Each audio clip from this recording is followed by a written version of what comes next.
Hi! In front of me is HUAWEI P20 Pro, and today I would like to show you how you can customize theme of your keyboard on this device.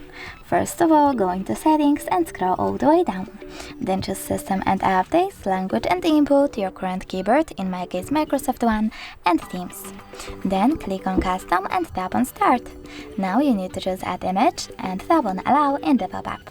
Then click on the photo that you wish to set up, pinch it to scale, drag it to move, and adjust background darkness by swiping left or right.